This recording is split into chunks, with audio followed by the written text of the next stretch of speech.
There was a senior health resource team from this area. They were interviewing a lot of the seniors in those blocks down Henderson and asking them what, different things that would interest them. And maybe bingo wasn't their thing, going to casinos wasn't their thing, and partying, so they wanted to have a garden. I'm Darlene Karp, and in this garden, I've been involved since the year 2000, being the Millennium.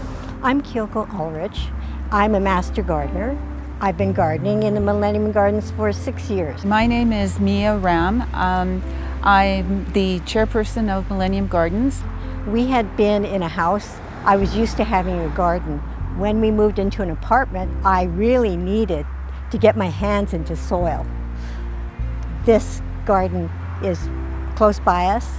It provided a great opportunity for me to take care of that need. I got involved with the garden actually through one of my co-workers. She is a gardener here and was telling me about it, and I thought it would be kind of a fun thing to do. And when we moved from our house to an apartment, we thought maybe it would be a good time to take up some gardening. So my husband was looking after the garden, and I would sort of help a little bit, and then when we took the box, I now look after the box. I have a raised bed. We're growing chard, carrots, bush beans, yellow zucchini. We have some native flowers in there to attract pollinators. We have false sunflower, we have wild onion, wild strawberry. I love the raised box. Even without being in a wheelchair, I like it even more than a ground plot. It's much, much easier.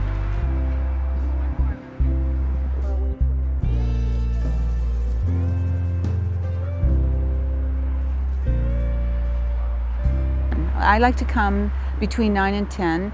It's a little cooler, and if we need to spend a little bit more time, if I need to spend a little bit more time working in the box, then you can do that before it gets really hot.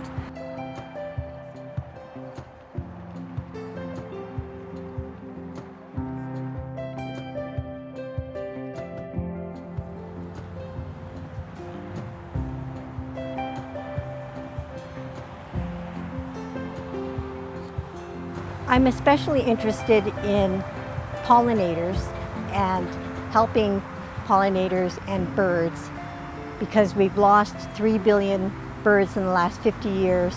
We've lost 45% of our insect population. Kyoko is a master gardener, and she's been very instrumental in planting native plants throughout the garden that she looks after, and most of them are native plants. That's her passion. This is giant hyssop, and the bees love it.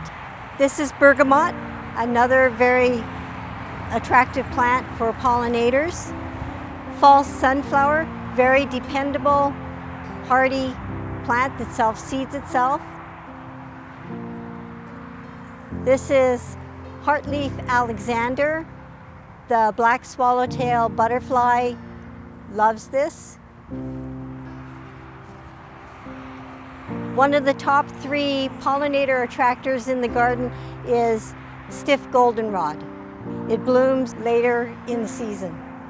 Manitoba only has 10% of its prairie lands left. So the habitat is disappearing, and these native plants, trees, shrubs, flowers, all help the insects and the pollinators and the birds.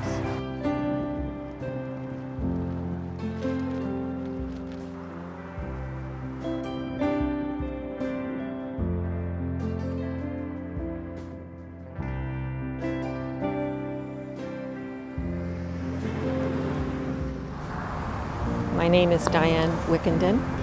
And one of the criteria to be a gardener here is you have to be 55 plus. Male or female, doesn't matter. And although we had made a few exceptions. Oh, yeah. At one point we had what they called a grandparents' day. And the seniors would come with their grandchildren and just let them find out what gardening was all about.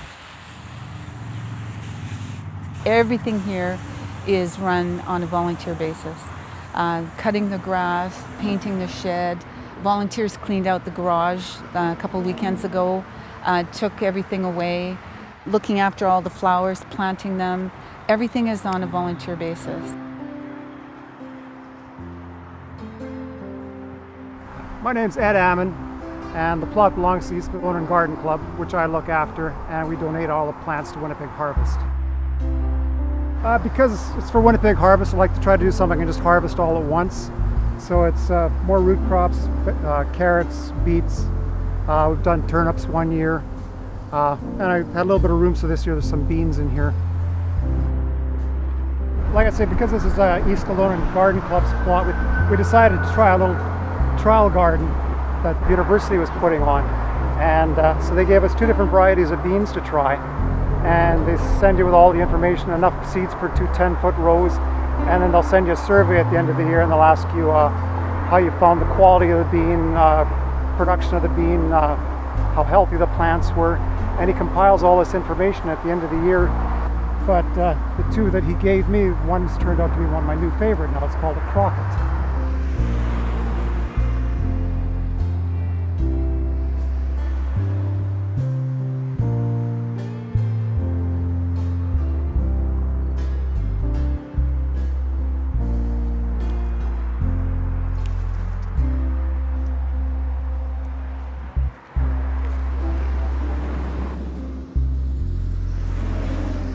I believe that they come, they meet, they talk, they live maybe close by, they live in the same apartment block, and they're friends, so they come and they will meet up here, and you know, sometimes they spend quite a bit of time here. We come out in the morning, there's usually someone out here.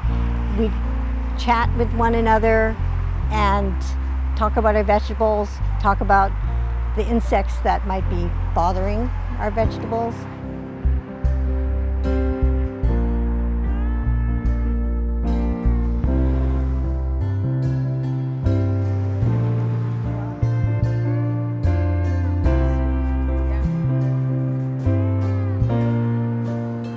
I'm very proud of it. Quite truthfully, I'm very proud of my involvement in the gardens.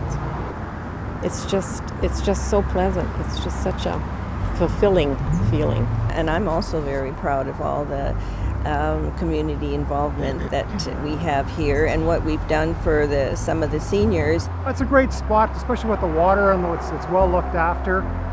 There's a shed there with every kind of tool imaginable. I mean, I come with my own, but it's just nice to see everybody else.